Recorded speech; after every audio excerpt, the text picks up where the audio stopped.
Hey there, it's Elka. And Jen, and welcome to another episode of the Creative and Ambitious Entrepreneur Podcast. And today we are talking about Zazzle versus Spoonflower and also telling you about the pros and cons of each. We're here in this series of episodes. If you haven't watched or listened to some of the other ones, you can go and check them out.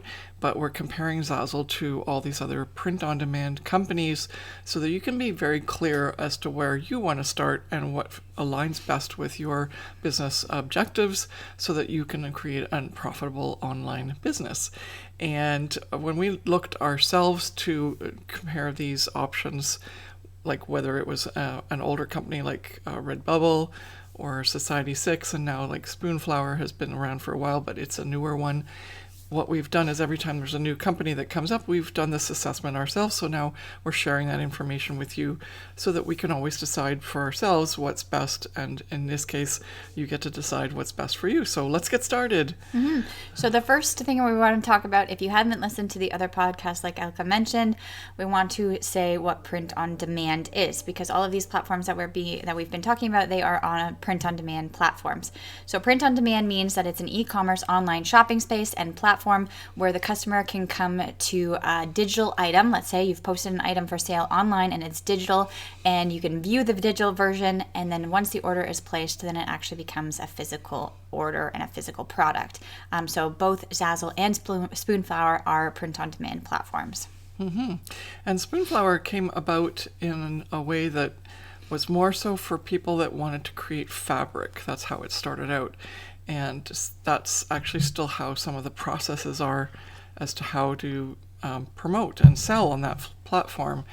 And that's actually what's the detriment at the moment in terms of that compared to the Zazzle platform, which also offers fabric and things that are made of fabric, such as pillows and duvet covers and etc. So there's going to be some overlap in comparison, but then for you as the seller on these platforms that are providing the designs that will be posted on the products for sale, just like Jen said, you have to decide which hoops do you want to jump through to get your commissions, and how much money does it pay you out so that you can run an effective, profitable business that's mostly passive, because that's the whole objective of our scope of training and teaching people how to be empowered with an online entrepreneur type business.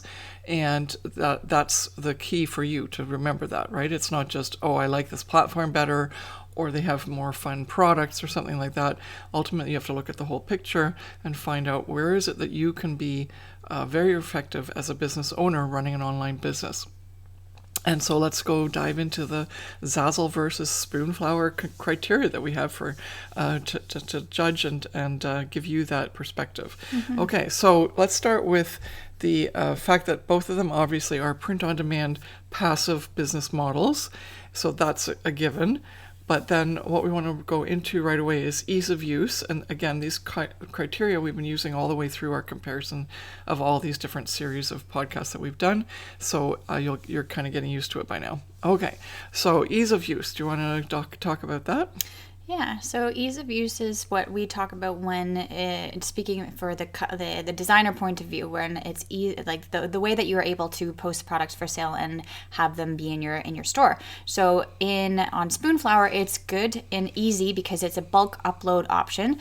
So you can add many products you can add to many products with one design. So as Elka mentioned previously, it was mainly created for people who wanted to create fabrics, so using a lot of patterns and repeating patterns, and that's exactly what Spoonflower still is today, is that you're creating these patterns so that you can print a fabric or wallpaper, basically.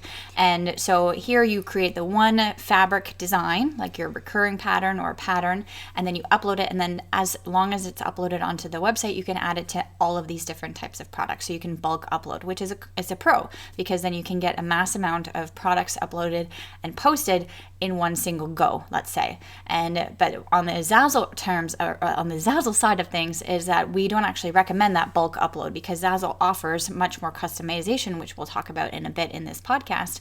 But you're able to then create each individual product so that each one is different, rather than having just a pattern put up on the product and that each product has the same pattern on it. So in terms of the pros for Spoonflower, that getting more products products out there in a faster amount of time. It's easy because you can bulk upload all of them at once.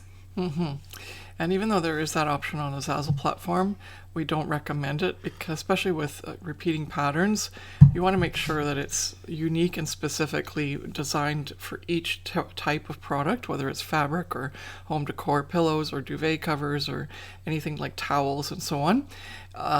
Just so that the customer doesn't have any issues when they see it printed.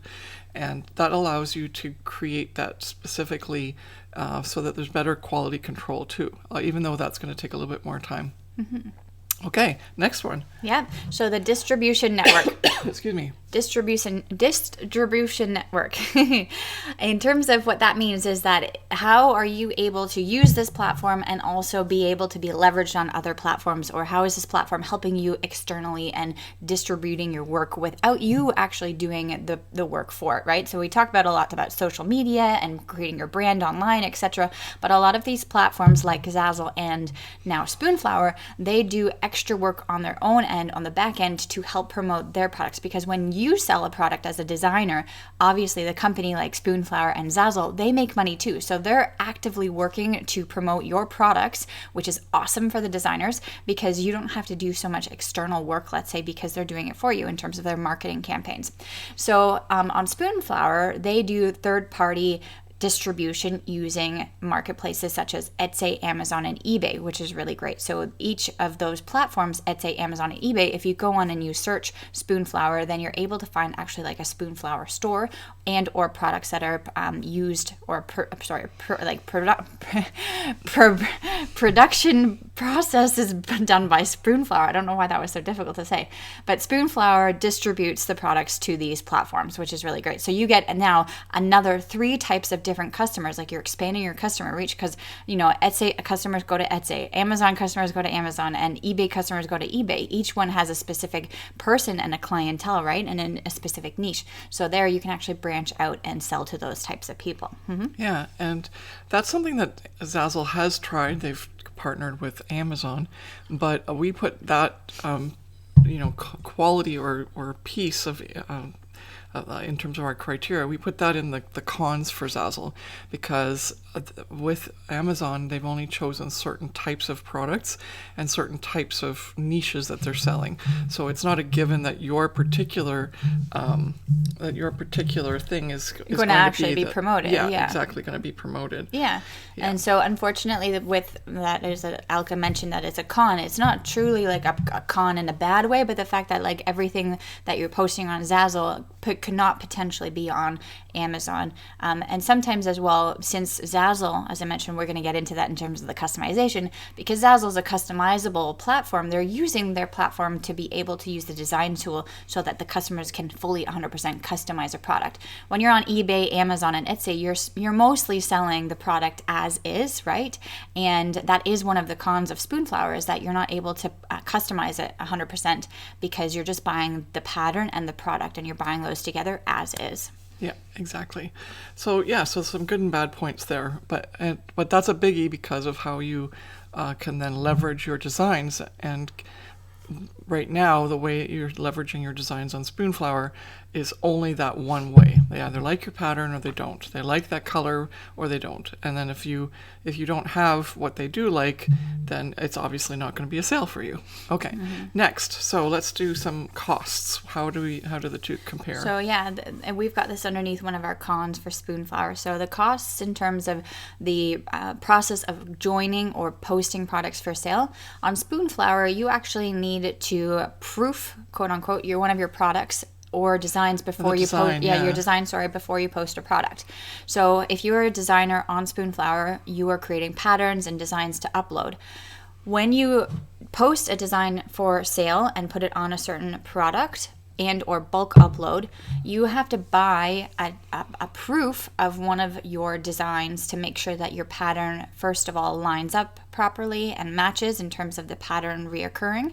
And then also that your colors are correct, because sometimes, and not all designers know this, but sometimes when you upload an image onto your platform and you see the resolution or the color values on your computer, that's not truly what it will be like when it's actually printed.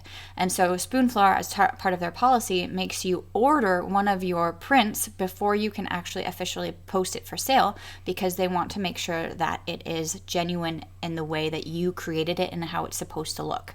So that means that every time that you create a new design or pattern, before you're actually able to start selling it online, you have to buy a version for yourself and make sure that it's okay.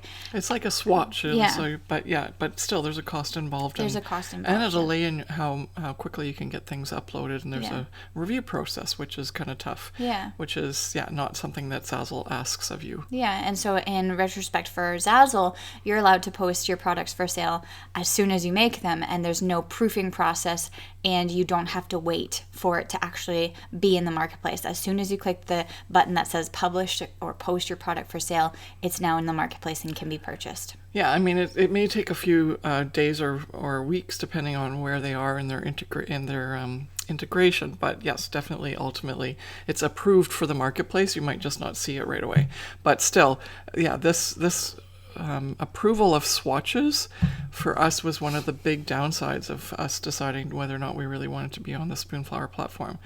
Okay, so next, number of potential customers. Do you want me to handle this one? Sure. Okay, so just by looking at SimilarWeb, which is a site that shows you some traffic details, and we'll put the links in the show notes just so you can have a look yourself. But Spoonflower has 1.8 million visitors a month, and Zazzle has 17.5 million visitors a month. So that is a huge difference. It's tenfold increase compared to so Zazzle's way above, and every month tenfold more customers come to that platform than they do to Spoonflower. So this is definitely where Zazzle wins out on that one. And that just goes right to our earnings potential, because we want to have the most possible number of people, or as we say, eyeballs on our stuff, so that people can purchase, because it's a numbers game, right? The more people you have looking at your things, the more chances or the more sales you can get, because your chances of selling are somewhere between a 1 to 10% conversion.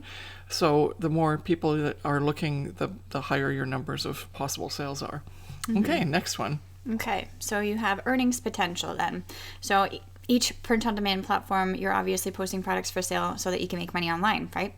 But with the print-on-demand platform, you earn a percentage. You don't earn the entire amount of money for the sale, because the print-on-demand platforms do the shipping, they do the manufacturing, they do the handling, they do customer service, etc. So each platform you earn a percentage, because you're basically licensing out your designs, right? And so on Spoonflower, you have a set royalty of 10%, plus you can get bonuses up to 15%. But on the Zazzle marketplace, you're actually allowed to change your royalty and have it as low as 5% if you want, and you can go all the way up to 99%. But this means obviously that the price point of the product will change. However, you have that flexibility to say, no, the value of my product is much more, and I want that royalty. So you will get that amount and that percentage. But on Spoonflower, you're not allowed to change those percentages. It's either 10 or 15.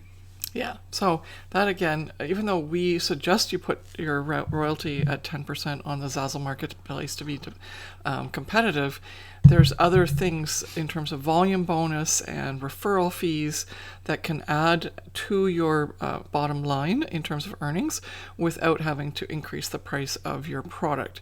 And so you can be competitive and still earn quite a bit of money based on how you promote and drive traffic to your products on the Zazzle marketplace. And so that's the better strategy than just continuing to try and sell more and more on the Spoonflower platform in order to get that extra little bit.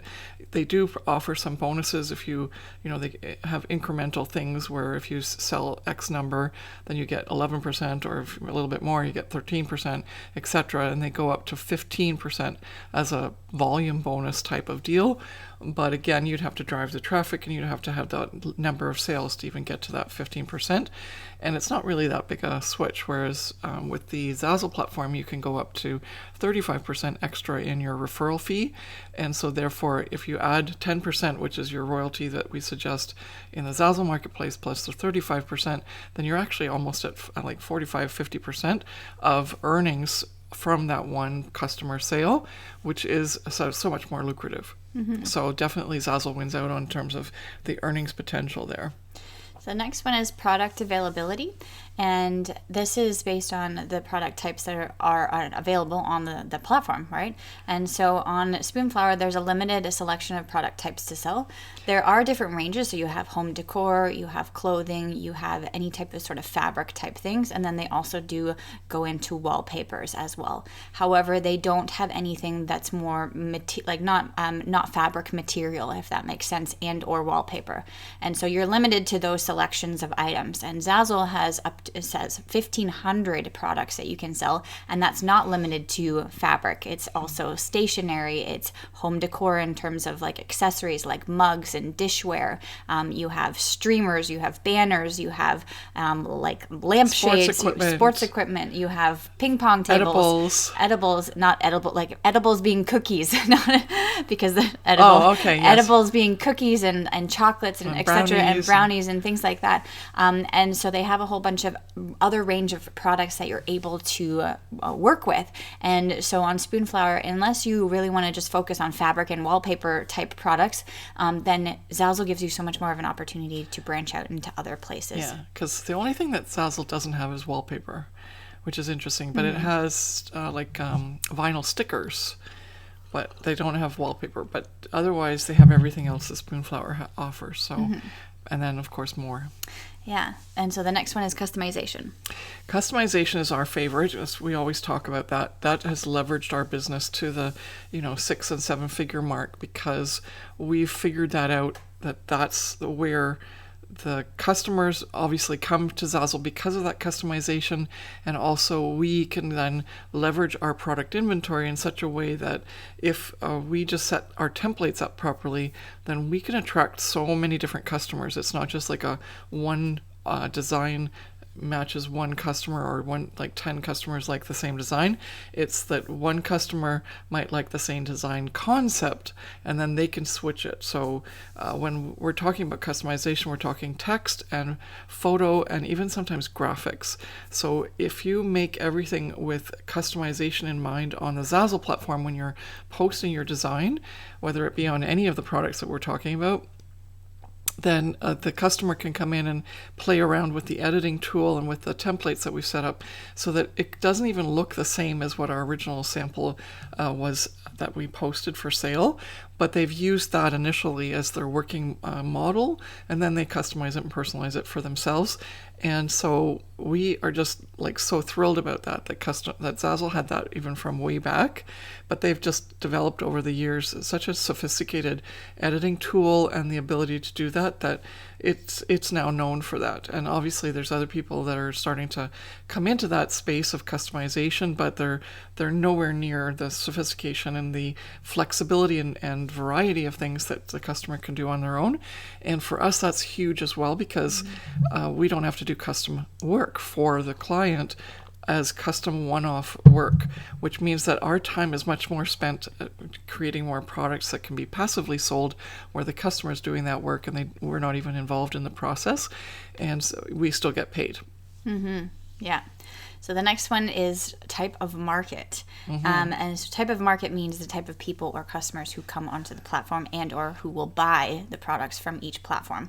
So Spoonflower, the market that is attracted by Spoonflower is more so the surface graphic pattern art type of person, and that whether be the customer and or the designer, right? So if you are a designer who works with graphic design and does a lot of pattern or surface pattern art, then you probably might be a little bit more attracted to go to Spoonflower.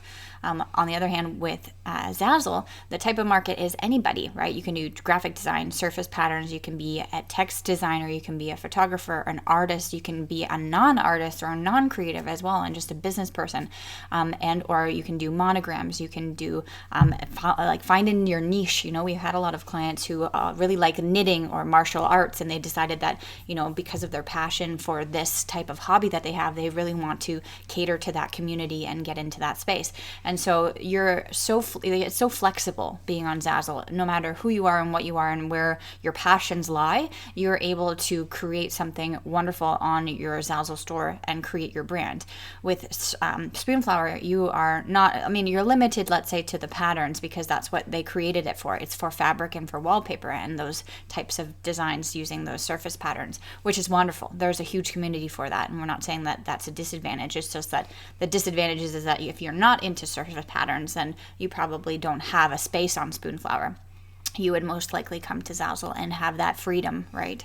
Mm-hmm. And also, Spoonflower limits your ability to sell your pattern in multiple different ways, right? As on Spoonflower, people either like your pattern or they don't.